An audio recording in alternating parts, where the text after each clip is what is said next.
investiga el cambio de ronda de explotación cardíaco como...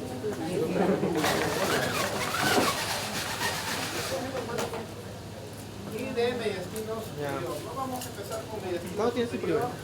Recordemos que mediastino es una región que se encuentra limitada en quienes.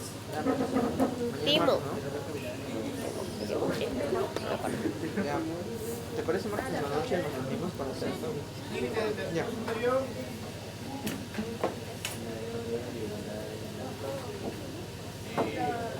Lateralmente estarían las pleuras mediastínicas, ¿no? Entonces, recordemos que tenemos dentro de la cavidad torácica, encontramos los sacos pleurales, están acá, estos serían los sacos pleurales, y en el medio de los sacos pleurales encontramos esta región que se llama el mediastino. Este mediastino se divide a su vez en dos, ¿no? En un mediastino superior y en un mediastino inferior. Si nosotros dibujamos una vista lateral, vamos a ver que este es el ángulo del externón, acá está la apófisis sifoides, y acá estaría la primera costilla, y acá estaría la vértebra T1, ¿no? Acá está la T1.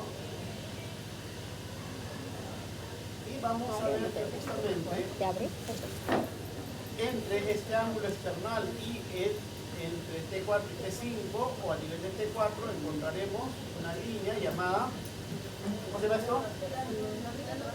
El plano transverso, el plano externo.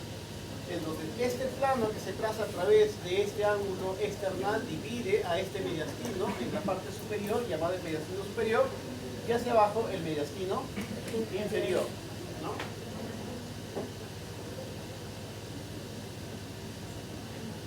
Entonces, este es el mediastino superior, el cual nosotros vamos a empezar a hablar. Entonces, el mediastino superior hacia arriba, ¿quién lo limita? La abertura superior del tórax. Recordemos que la abertura superior del tórax está formada por la primera costilla, por la vértebra torácica 1 y la escotadura yugular. Ese es el límite superior. El límite inferior de este mediastino superior será el plano transverso del tórax, que estaría a nivel del ángulo external y atrás, que coincide con T4 entre T4 y T5. Límite anterior, ¿quién es? La cara posterior del manubrio del esternón, y el límite posterior, las vértebras torácicas de lo 1 a la 4 y también los discos intervertebrales. El límite lateral, ¿quién va a ser? La pleura mediastínica, ¿no? La pleura mediastínica. Muy bien. Ese es el contenido del mediastino superior.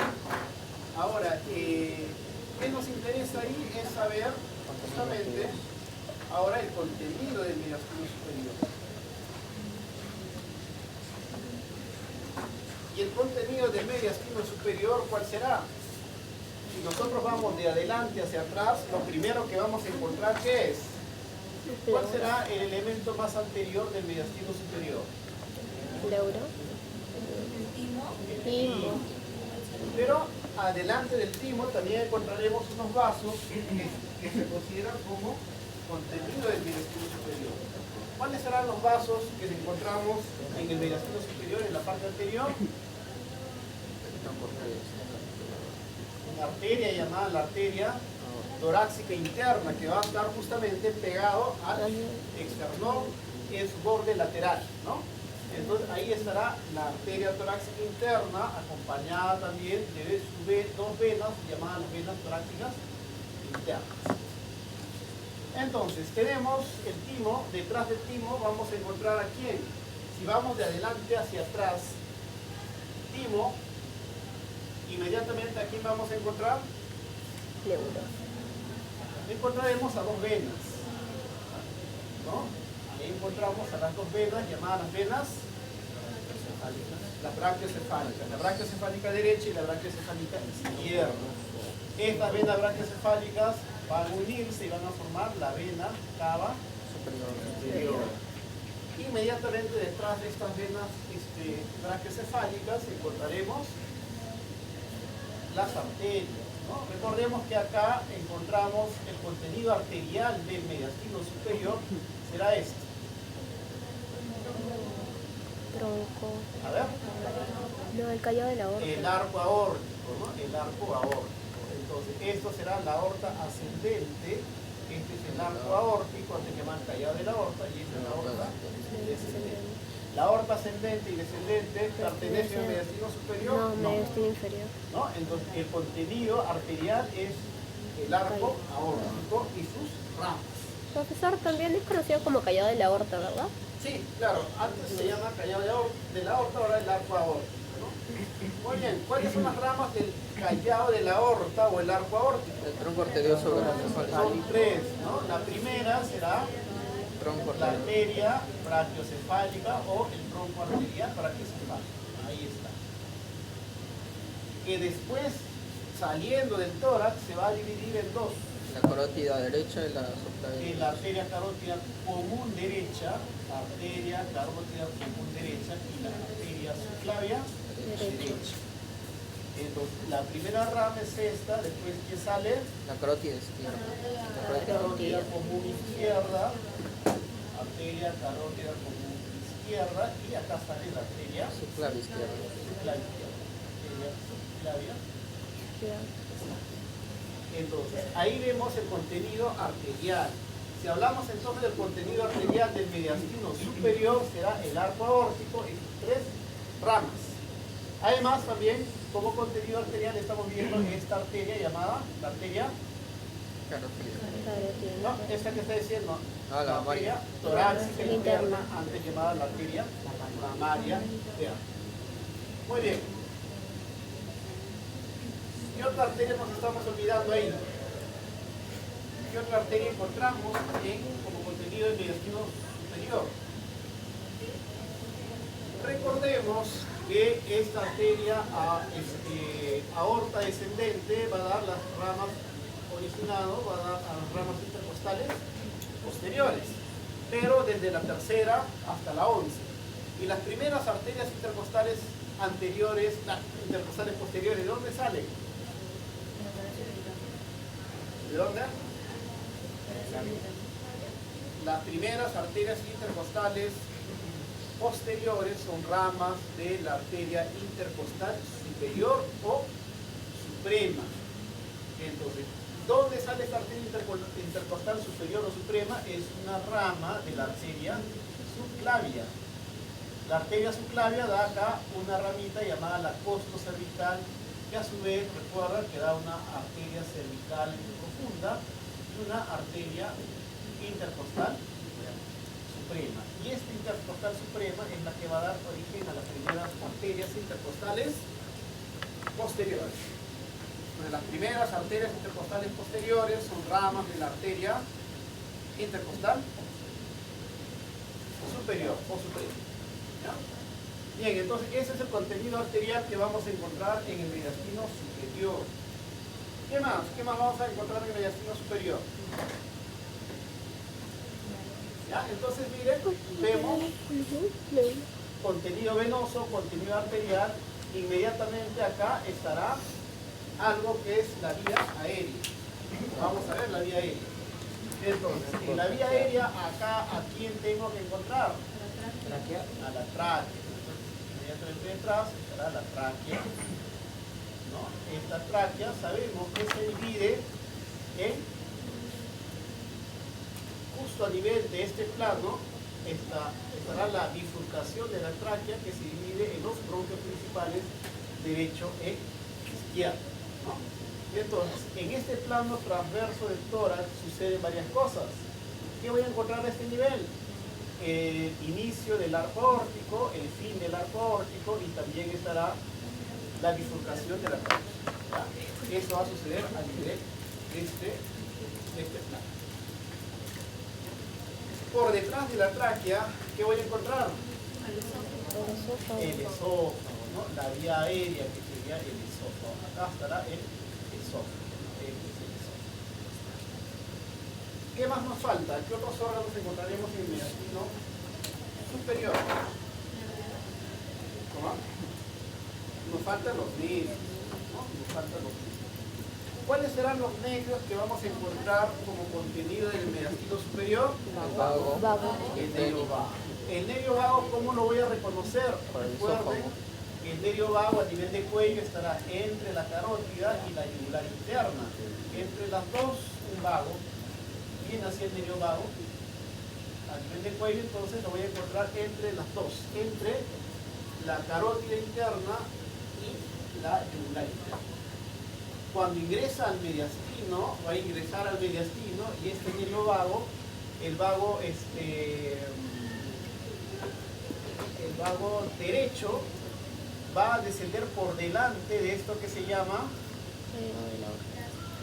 la arteria brachiocefálica. Pasa por delante de la arteria brachiocefálica y después se hace posterior y va a pasar por detrás de esto que se llama el bronquio principal. El vago izquierdo, ¿por dónde desciende? Va a descender por delante del arco aórtico. Y después se hace posterior y va a pasar por detrás del pedículo pulmonar o del bronquio pulmonar izquierdo. A nivel de cuello me interesa las ramas del nervio vago. ¿Cuáles son las ramas del nervio vago? El nervio laringo recurrente. El nervio laringo recurrente, ¿no? Recordemos que este nervio laringo recurrente derecho, ¿por dónde pasa? Va a pasar por debajo de la arteria clavia. Viene por acá, regresa. El nervio laringo recurrente derecho es contenido del mediastino superior. Sí. ¿Sí o no? Sí. Está afuera. En cambio, el recurrente izquierdo, miren cómo desciende hasta el mediastino superior y de ahí regresa por debajo del arco ahora. Y de ahí se va recién a la laringe. Entonces recuerda que el nervio laringio recurrente izquierdo está en el contenido, en el mediastino superior, está más inferior y justamente va a pasar por debajo del arco ahora, ¿no? Bien, ahora, ¿qué otro nervio encontramos en el mediastino superior? Frénico. El nervio frénico. Bien. El nervio frénico a nivel de cuello, ¿recuerdan dónde lo encontramos? C3. ¿Cómo ubicamos el nervio frénico en cuello? Su relación más importante para ubicarlo era que descendía por delante del músculo escaleno anterior. Es por eso que cuando decimos y hemos preguntado si hay una lesión a nivel del borde anterior, del músculo escaleno anterior, ¿cuál sería la consecuencia de un corte hipotético del escalente, a nivel del borde anterior del escaleno anterior? ¿Qué pasaría? Parálisis del diafragma. Muy bien. ¿Por qué parálisis del diafragma? Porque el nervio frénico inerva al diafragma, ¿no? Habrá una parálisis del diafragma. ¿Y cómo vas a ver una parálisis del diafragma en una radiografía? ¿Se puede ver o no? Uno de los lados de la cúpula se va a ver más bajo que... Muy bien. En la radiografía hemos visto que el diafragma tiene esta forma. Tiene la forma de una cúpula. Cuando hay parálisis vas a ver esto, ¿no? Vas a ver que un lado está hacia abajo, ¿no? Entonces, no tiene esta forma de cúpula, sino vamos a ver que hay una asimetría en la cúpula diafragmática, ¿no? Por una parálisis parcial del diafragma. ¿Ya? Parálisis parcial del diafragma. Entonces, ¿cómo ingresa el nervio frénico a nivel de tórax? El nervio frénico va a estar más lateral que el nervio vago y recuerda que en su inicio este nervio frénico está acompañado ¿de quién? ¿De qué arteria lo acompaña? ¿Qué arteria lo acompaña en su inicio? La arteria torácica interna. En su inicio es acompañada por la arteria torácica interna, pero después la arteria torácica interna va hacia la parte anterior y el nervio frénico se va a descender ¿por dónde? ¿Entre quiénes desciende el nervio frénico? Y el nervio frénico recuerda que está, miren, acá está la pleura y acá estará el pericardio.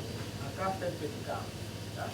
Y el nervio frénico lo que va a hacer es, viene por acá, se acompaña de la arteria torácica interna, y de ahí se mete entre el pericardio y la pleura y termina en el músculo diafragma. Entonces, este nervio frénico en su inicio estará acompañado de quién? De la arteria torácica interna, ahí. Y después la arteria torácica interna se va hacia adelante, pero esta arteria torácica interna da una rama, que me estaba olvidando, mira, una rama colateral a nivel del tórax. ¿Cómo se llama esa rama colateral de la arteria torácica interna? La arteria que va a acompañar al nervio frénico, mira, acompaña al nervio frénico. Y se va entre el pericardio y la pleura. Esta arteria se llama la arteria pericardio-frénica.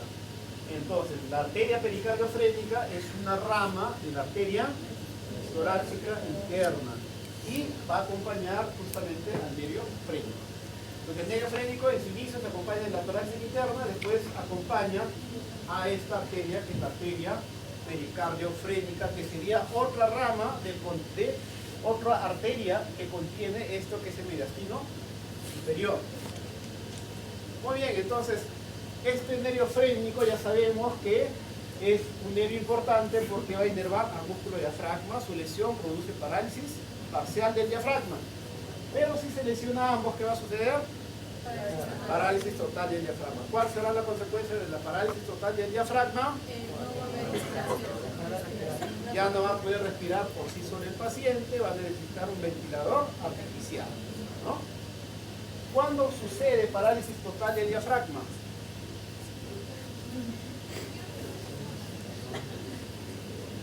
Cuando hay lesiones medulares, ¿no? Una fractura a nivel cervical puede producir una parálisis total del diafragma.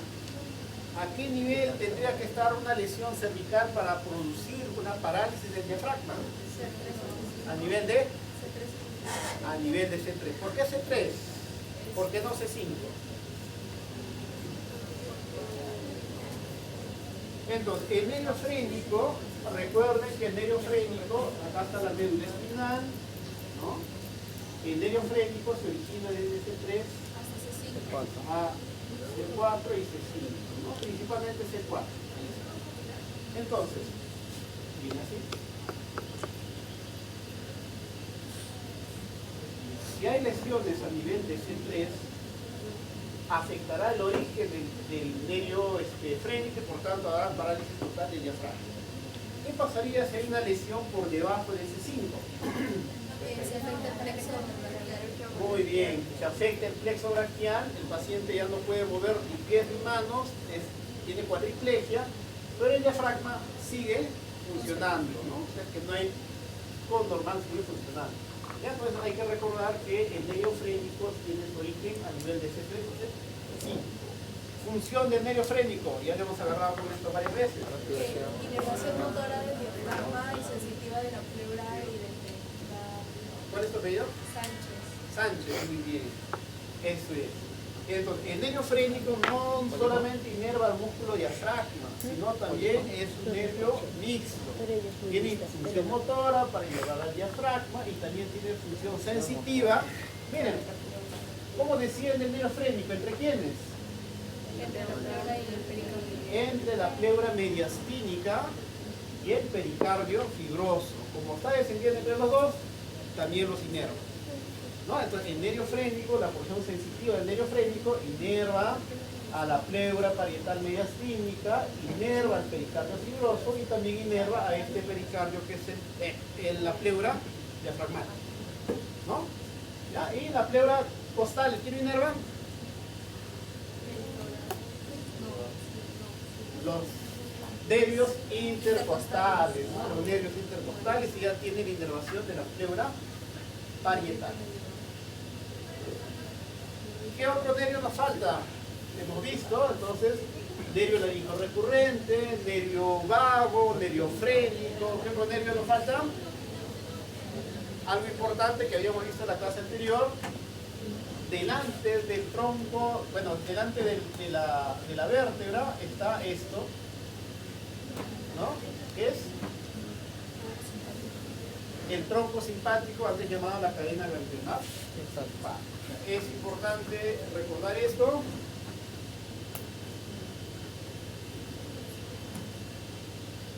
Entonces, ¿qué tengo que saber del tronco simpático? ¿Para qué sirve este tronco simpático? ¿Es importante? ¿Sí?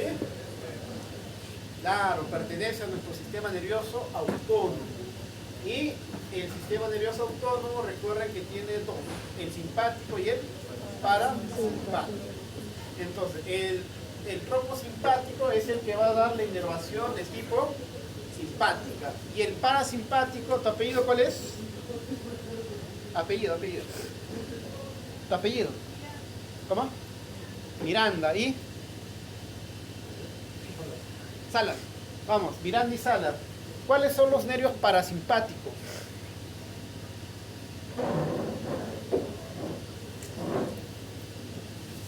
¿Quién es el simpático principal del cuerpo?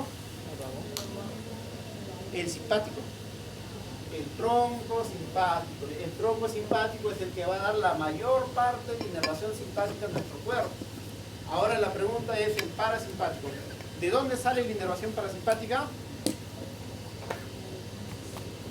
De los nervios vagos. El principal que vamos a ver, el principal parasimpático que vamos a ver nosotros es el nervio vago.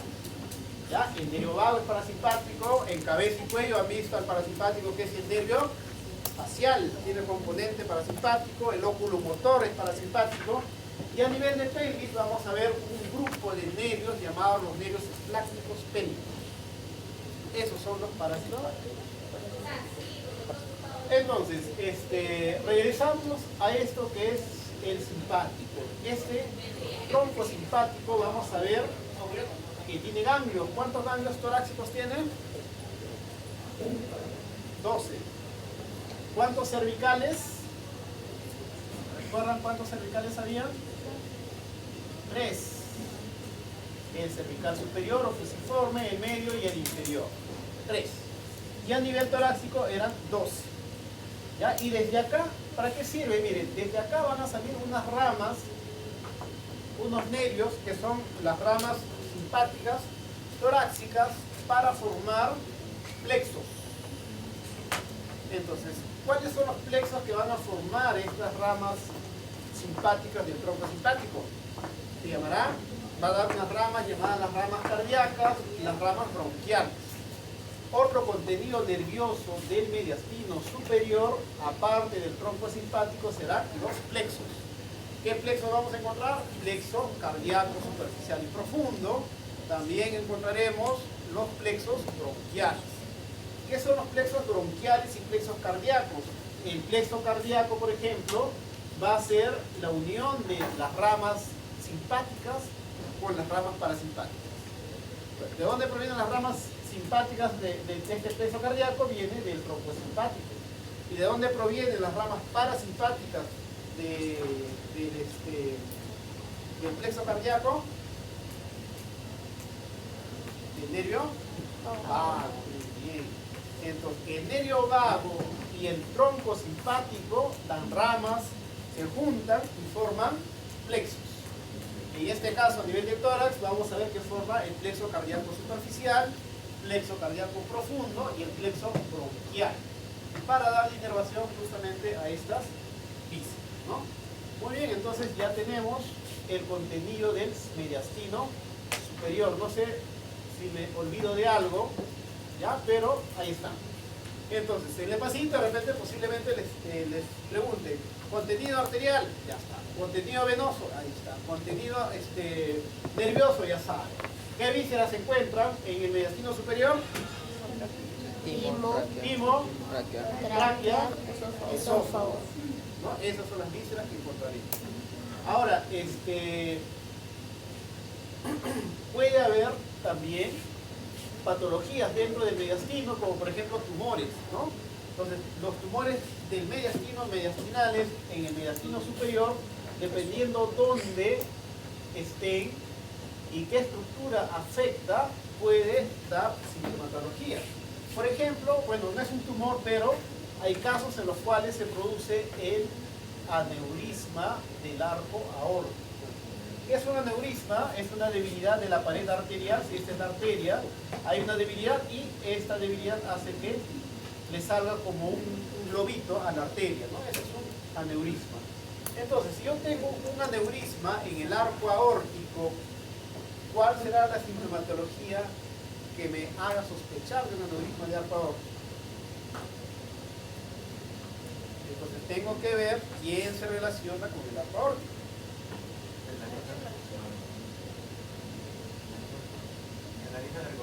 El nervio laríngeo recurrente izquierdo.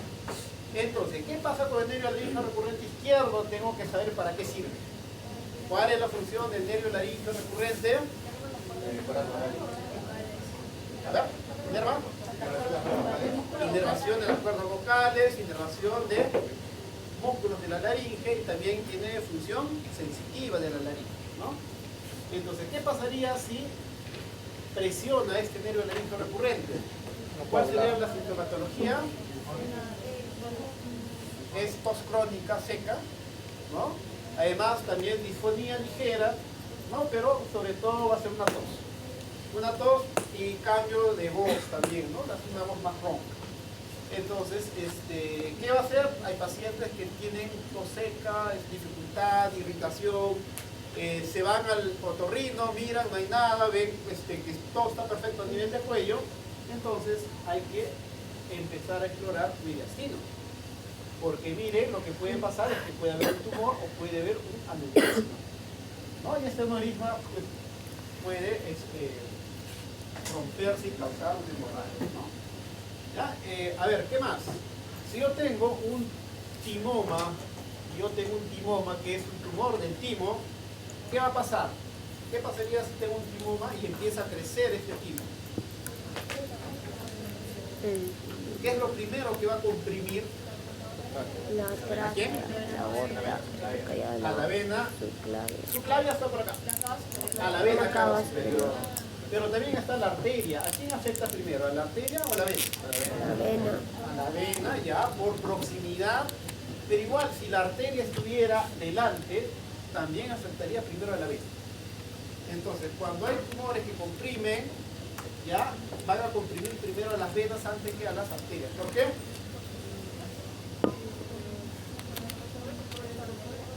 ¿Por?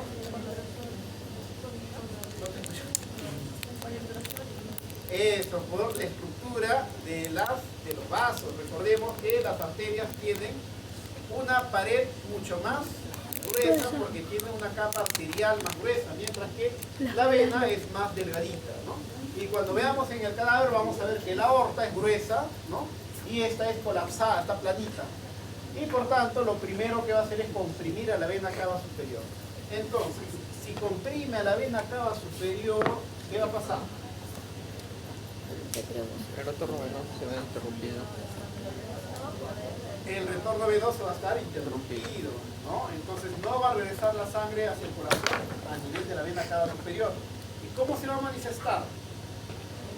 ¿Qué va a tener el paciente? Su ciclo cardíaco. ¿Cómo lo vemos? ¿Cómo? No. Bradicardia, difícil, ¿no? Por compensación, el corazón va a bombear más sangre. O sea, bueno, puede ser porque, ¿por qué? Porque como no ingresa mucha sangre, Va a aumentar la no, pero igual está llegando la sangre por la vena cava inferior, ¿no? Claro. Pero como no llega mucha sangre, disminuye pues el gasto cardíaco, y cuando hay disminución de gasto cardíaco, el corazón empieza a latir más rápido y produce una taquicardia, ¿no? Para compensar. Pero recuerden que la vena cava superior drena la sangre y si nosotros tapamos acá, lo que va a pasar es de que va a haber una hipertensión a nivel de la vena cava. Aumenta la presión venosa de la vena cava superior y por tanto las venas se dilatan. Se dilata la vena yugular ¿Y la subclavia? interna, se empieza a ver, si está mucho más tiempo, como no hay retorno venoso a través de la subclavia y axilar del miembro superior, empieza a haber edema. Se empieza a hinchar miembro superior, cabeza y cuello, y sobre todo se empieza a dilatar la vena yugular, ¿no? Y con cada latido del corazón van a ver de que pareciera que la sangre, late a nivel de la vena jugular, que sería incurgitación vehicular. Lo mismo va a suceder cuando hay taponamiento cardíaco. Cuando hay taponamiento cardíaco no ingresa la sangre y por tanto la sangre regresa, y ahí se ve que pues, hay una dilatación de las venas jugulares. ¿Ya? A ver, ¿cómo se verá?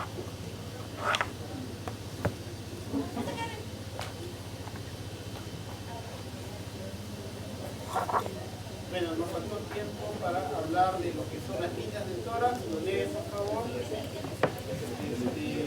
Los plexos cardíacos y el drenaje venoso del tórax. El drenaje venoso del tórax es a través del sistema ácido, que es posterior, y las venas intercostales anteriores, ¿no? Entonces, ya.